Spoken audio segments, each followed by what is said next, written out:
H. Munro அவர்களின் மலைமேல் சங்கீதம். சில்வியா ஷெல்டோன் காலை உணவை ஹெஸ்னி என்ற ஊரில் ஒரு பூரிப்படையும் வெற்றியுடன், ஒரு ஆர்வமுள்ள இரும்புச் சத்துடன் காலையில் சண்டையிட்ட கோழியைப் போல் உண்டாள். அவள் இயற்கையாகவே சண்டையை விரும்புவதில்லை. ஆனாலும் சூழ்நிலைக்கேற்ப சண்டையிடும் வீரர்களைப் போன்றவள். விதி அவளை சிறிய போராட்டங்களை சந்திக்க வைத்திருந்தது. அவர்களை அவள் வென்றும் இருக்கிறாள். இப்பொழுது மிக கடினமான, முக்கியமான ஒரு போராட்டத்தை வென்றிருக்கிறாள். அது மார்டிமர் ஷெல்டோன் என்பவனை மணமுடித்தது. அவனை இறந்த மார்டிமர் என்று அழைப்பார்கள். அவன் குடும்பத்தாரை எதிர்த்து பெண்களிடம் அவனுக்கிருந்த அலட்சியத்தை தாண்டி அவனை மணந்தது அவளுக்கு இருந்த உறுதியையும் திறமையும் காண்பித்தது. நேற்று அவனை நகரத்தின் செயற்கைக்கோள் தண்ணீர் இடங்களிலிருந்து அவனுடைய பண்ணைக்கு அழைத்து வந்தது. அவளுடைய அகராதியில் ஒழுங்குமுறைக்கு கொண்டு வருதல் ஆகும். உன்னால் மார்டிமரை செல்ல வைக்க முடியாது என்று அவனுடைய தாயார் சொன்னாள். ஆனால் ஒரு தரம் சென்றால் அவன் அங்கேயே இருப்பான். எஸ்னி அவன் மேல் ஒரு மாய வலையை பின்னிவிடும். நகரம் செய்தது போல நகரத்தில் அவனை எது தக்க வைக்கிறது என்றும் தெரியும். ஆனால் எஸ்னியில் என்று அந்த விதவை தன் தோள்களை அசைத்தாள். எஸ்னியில் ஒரு விதமான சோகமான மிருகத்தனம் இருந்தது. நகரத்திலிருந்து வருபவர்களுக்கு அது பிடிக்காது. ஆனால் தன் பெயரைப் போலவே நாட்டுப்புறத்தவளான அவளுக்கு இலை மிகுந்த கென்ஸ்டங்கனை விட இது பழக்கமான இடமாக இருந்தது. நாட்டுப்புறத்தை அவள் ஒரு முழுமையான, அற்புதமான இடமாக கருதினாள். அதிகமாக ஊக்குவித்தல் அது சிக்கலாகவும் ஆகலாம். நகர வாழ்க்கையை அவள் நம்பவில்லை. மார்டிமரை திருமணம் செய்து கொண்டு எஸ்னி வந்ததில் அவன் கண்களில் ஒரு தெரு பார்வை தெரிந்ததை அறிந்து அவள் மனோபலமும் திட்டமும் அவன் இங்கேதான் இருப்பான் என்று நம்ப வைத்தது. அந்த அறையின் வெளியே முக்கோண வடிவில் புல்தரை இருந்தது. அதன் கீழே சரிவில் தாவரவியல் புதரும், அதையடுத்து பாதாளத்தில் ஓக் மற்றும் யூ மரங்கள் இருந்தன. அந்த கட்டுப்பாடற்ற சரிவில் வாழ்க்கையின் சந்தோஷமும் கண்ணில் தென்படாத பயமும் ஒன்றோடு ஒன்றாக சேர்ந்தது போல இருந்தது. அந்த நிலப்பரப்பை பார்த்து சில்வியா மனநிறைவுடன் புன்னகைத்ததுமே அவளுள் ஒரு நடுக்கமும் ஏற்பட்டது. இது மிகவும் காடாக இருக்கிறது என்றால் அவளை சேர்ந்து கொண்ட மார்டிமரிடம். இம்மாதிரி இடங்களில் மனித குரங்குகளின் வழிபாடு மறைந்திருக்காது. மனித குரங்குகளின் வழிபாடு மறையாது. பிற புதிய கடவுள்கள் இருந்தாலும் அவன் இயற்கையின் கடவுள். அவனை எல்லா கடவுளுக்கும் தந்தை என்றழைப்பர். ஆனால் அவன் குழந்தைகள் எல்லாம் பிறக்காமல் இறந்தவை என்றார் மார்டிமர். சில்வியா கடவுள் பற்றுடையவள். அவளுடைய நம்பிக்கைகளை பின் வளர்ச்சியாக எடுத்துக்கொள்வதை அவள் விரும்ப மாட்டாள். ஆனால் இறந்த மார்டிமர் இவ்வாறு பேசுவதை கேட்டு அவளுக்கு புதிதாகவும் நன்மை ஏற்படுவதாகவும் தோன்றியது. நீ அந்த வழிபாட்டை நம்பவில்லையா என்று கேட்டாள். அதிகமான விஷயங்களில் நான் ஒரு முட்டாளாக இருந்திருக்கிறேன் என்றான் மார்டிமர். ஆனால் இங்கு இருக்கும்போது நம்பாமல் இருக்க முடியாது. நீ புத்திசாலி என்றால் அவன் ஊரில் இருக்கும்போது அதை மறுக்காமல் இருப்பது நல்லது. ஒரு வாரம் கழித்து எஸ்னியின் காட்டுப்பகுதி நடைபாதைகளாக சுற்றி வந்த பிறகு அங்கு இருக்கும் பண்ணை வீடுகளை பார்க்க புறப்பட்டாள். அவள் மனதில் பண்ணை வீடு என்பது எப்பொழுதும் சுறுசுறுப்பாக இருக்கும், சிரித்து கொண்டிருக்கும் பெண்கள், எண்ணற்ற குதிரைகள், வாத்துகள் நிரம்பிய குளத்திலிருந்து தண்ணீர் அருந்திக் கொண்டிருக்கும் என்பதாகும். அந்த பண்ணையில் செல்லும்போது அவள் முதல் எண்ணம் எவ்வளவு அமைதியாக பாழடைந்ததாக இருந்தது என்பதுதான். ஏதோ ஒரு குடிபெறாத வீட்டில் ஆந்தையும் ஒட்டடையும் இருப்பது போல், பிறகு ஏதோ ஒன்று கண்காணிப்பது போலவும், அந்த ஒட்டடைகளுக்கு பின்னால் தெரியாத ஒரு புதிர் இருப்பதாகவும் தெரிந்தது. பாரமான கதவுகளுக்கும் ஜன்னல்களுக்கும் பின்னால் காலை மிதிப்பது போன்றும் சலங்கை சப்தமும் கேட்டன. சில சமயம் ஒரு மிருகத்தின் அடக்கமான உருமலும் கேட்டது. தொலைவிலிருந்து ஒரு மயிர் அடர்ந்த நாய் நட்பில்லாத கண்களுடன் அவளை பார்த்தது. அவள் அதை நெருங்கியதும் தன் கொட்டிக்குள் சென்று அவள் கடந்ததும் நிசப்தமாக வெளியே சென்று விட்டது. சில கோழிகள் வைக்கோற் போரில் தானியம் தேடிக்கொண்டிருந்தது. அவளை பார்த்ததும் ஒரு கேட்டிற்கு அடியில் சென்று மறைந்தன. மனிதர்கள் எவரையாவது அந்த பண்ணையில் பார்த்திருந்தால் அவர்கள் அவளை கண்டவுடன் ஓடியிருப்பார்கள். முடிவாக ஒரு மூலையை தாண்டும்போது அவளிடம் இருந்து பறந்து செல்லாத ஒரு உயிரினத்தை பார்த்தாள். ஒரு பெரிய பன்றி ஈரம் நிறைந்த மண்ணில் இருந்தது. இப்போது சில்வியாவின் முறை வந்தது அங்கிருந்து செல்ல. வைக்கோற் போர்களையும் மாட்டு கொட்டைகளையும் நீளமான சுவர்களையும் தாண்டும் பொழுது ஒரு புதுவிதமான சப்தத்தை கேட்டு அதிர்ச்சியுற்றாள். ஒரு சிறுவனின் சிரிப்பின் எதிரொலி. தங்கமானது, சமநிலையானது. அந்த பண்ணையில் வேலை பார்க்கும் ஒரே சிறுவன் ஜான். அடங்கா முடிவுடன், ஒல்லியான முகத்துடனும் மலைமேல் இருக்கும் உருளைக்கிழங்கு கிடங்கில் வேலையில் இருந்தான். மார்ட்டிமரை கேட்டபோது, இந்த சிறுவனைத் தவிர வேறு எவரும் அதை செய்திருக்க முடியாது என்றான். அந்த கண்டுபிடிக்க முடியாத எதிரொலியும் அதுவரை பார்த்த ஏதோ ஒன்று எஸ்னியை சுற்றி இருப்பதை அவள் மனதில் நிறுத்தி கொண்டாள். மார்ட்டிமரை அரிதாகவே பார்த்தாள். பண்ணையும் காடுகளும் மீன் பிடிப்பதும் அவனை காலையிலிருந்து இரவு வரை வேலையில் வைத்தது.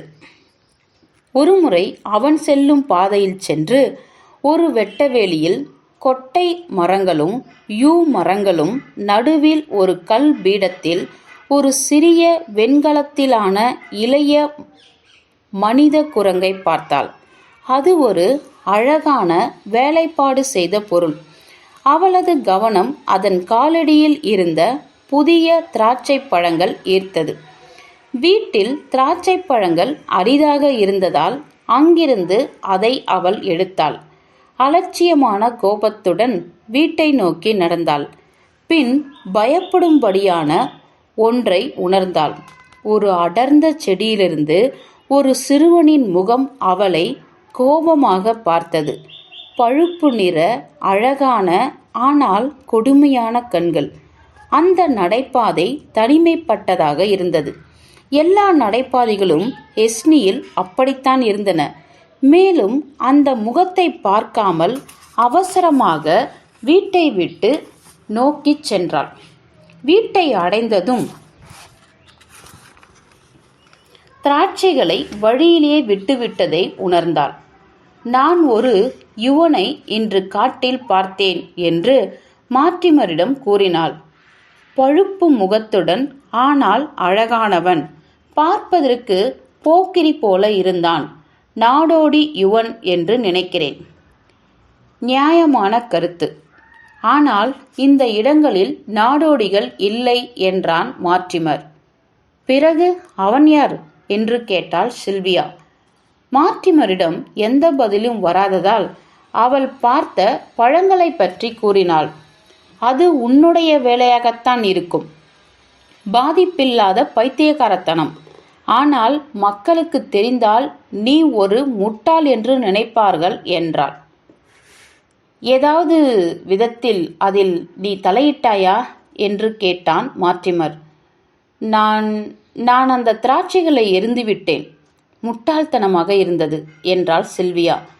அவன் முகத்தில் கோபத்தின் சாயல் தெரிகிறதா என்று பார்த்தபடியே. நீ செய்தது புத்திசாலித்தனம் இல்லை என்றான் யோசித்து கொண்டே.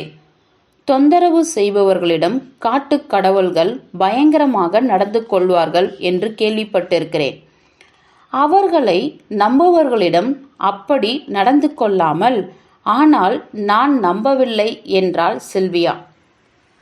இருந்தாலும் பழத்தோட்டங்களையும் காட்டையும் நீ தவிர்ப்பது நல்லது, அதேபோல கொம்பு கொண்ட மிருகங்களையும் என்றான் மார்ட்டிமர். எல்லாம் பைத்தியக்காரத்தனம். ஆனால் அந்த சூழ்நிலையில் ஒரு விதமான அமைதியின்மை இருந்தது. மார்ட்டிமர், நாம் மறுபடியும் நகரத்திற்கே சென்றுவிடலாம் என்று நினைக்கிறேன் என்றாள். அவளுடைய வெற்றி முழுமையடையவில்லை. அவள் வந்த இடத்தை விட்டு செல்ல தூண்டியது. நீ மறுபடியும் நகரத்திற்கு செல்வாய் என்று நான் நினைக்கவில்லை என்றான் மார்ட்டிபன். அவன் தாயார் சொன்னதை அவனும் சொல்வதாகப்பட்டது சில்வியாவிற்கு. தன்னிகழ்வுடன் அதிருப்தியுடனும் மறுநாள் மதியம் அவள் காட்டின் பக்கம் செல்லவில்லை. கொம்பு இருக்கும் மாடுகளையும் பற்றி அவள் கவலைப்படவில்லை. ஏனென்றால் அவற்றை சந்தேகமான சமநிலையுடன் பார்த்தாள். அவளின் கற்பனை சாதுவான தாயை போல் இருக்கும் மாடுகள் சிவப்பை பார்த்தால் முட்டவரும் காளைகள் போல தெரிந்தன. பழத்தோட்டத்தின் கீழே பார்த்த ஆடும் சாதுவான குணமுடையதாக இருந்தது. அவள் அதை சீண்ட விரும்பவில்லை. ஏனென்றால் அது இங்கும் அங்கும் அமைதியில்லாமல் நடந்து கொண்டிருந்தது. பக்கத்தில் இருந்த காட்டிலிருந்து மெல்லிய குழலோசை கேட்டது. அந்த ஓசைக்கும் அமைதியில்லாத ஆட்டிற்கும் ஏதோ ஒரு தொடர்பு இருப்பது போல இருந்தது. மேல் நோக்கி நடந்து புதர்படிந்த சாய்வு நிலத்தில் ஏறினாள். அவளுக்கு பின்னால் அந்த குழலோசை மறைந்தது. ஆனால் அந்த அடர்ந்த பள்ளத்தாக்கில் காற்று அவளுக்கு வேறு விதமான சங்கீதத்தை கொண்டு வந்தது. துரத்தி கொண்டு வரும் நாய்களின் குரைச்சல் டெவானுக்கும் சமர்செட்டுக்கும் வெளியே இருந்தது. எஸ்னி கிராமம். சில சமயம் வேட்டையாடப்படும் மான்கள் அங்கு வருவதுண்டு. சில்வியா இப்பொழுது ஒரு கருத்து உருவம். பல மலைகளை ஏறி இறங்கி பள்ளத்தாக்கில் மறைந்து மறைந்து போவதை பார்த்தாள். அந்த உருவத்தின் பின்னால் ஒரு படையே வந்து கொண்டிருந்தது. நேரடியான ஆர்வம் இல்லாவிட்டாலும் அந்த வேட்டையாடப்படும் மானுக்காக அனுதாபப்பட்டாள். நிறைவாக அந்த புதர்களிலிருந்து வெளிப்பட்டு திறந்த வெளியில் மூச்சிறைக்க நின்றது. அது ஒரு நன்கு பொருத்தப்பட்ட தலை கொண்ட ஆண் கலைமான். அந்த காட்டின் கீழே இருக்கும் குளத்திற்கு சென்று பிறகு சிவப்பு மான்களுக்கு பிடித்தமான இடமான கடலுக்கு செல்ல முற்பட்டது. சில்வியா எதிர்பாராதபடி அது தலையை திருப்பி புதர்படிந்த நிலத்தின் மேல் ஏறியது. பயங்கரமாக இருக்கும் அந்த நாய்கள் அதன் மேலே பாய்ந்து என் கண் முன்னே கீழே தள்ளிவிடும் என்று நினைத்தாள். ஆனால் தற்போதைக்கு அந்த நாய்களின் சங்கீதம் குறைந்திருந்தது. அந்த மெல்லிய குழலோசையை மறுபடியும் இந்த பக்கமும் அந்த பக்கமும் கேட்டாள். அந்த மானை ஒரு நிலையில் வைப்பது போல சில்வியா அதன் பாதையிலிருந்து விலகி ஒரு புதரிடையே மறைந்திருந்தாள். வேர்வை அதன் உடலை நனைக்க பிடரியின் முடி நிறம் மாற அது வேகமாக குதித்து மேல் நோக்கி சென்றது. குழலோசை இன்னும் அதிகமாக கேட்டது, அந்த புதரிலிருந்து வருவது போல. அந்த மான் உடனே திரும்பி அவள் மேல் குதிக்க தயாரானது. உடனே அவளுக்கு அதன் மேல் இருந்த அனுதாபம் பயமாக மாறியது. அந்த புதர் அவளை தப்பிப்பதை கேலியாக பார்ப்பது போல இருந்தது. கீழே நாய்கள் வருகின்றனவா என்று பார்த்தாள். மானின் கூரிய கொம்புகள் சில கஜ தூரத்திலேதான் இருந்தன. பளிச்சென்று மார்ட்டிமர் அவளிடம் கொம்பு இருப்பவைகளிலிருந்து ஜாக்கிரதையாக இருக்கும்படி சொன்னதை நினைவு கூர்ந்தாள்.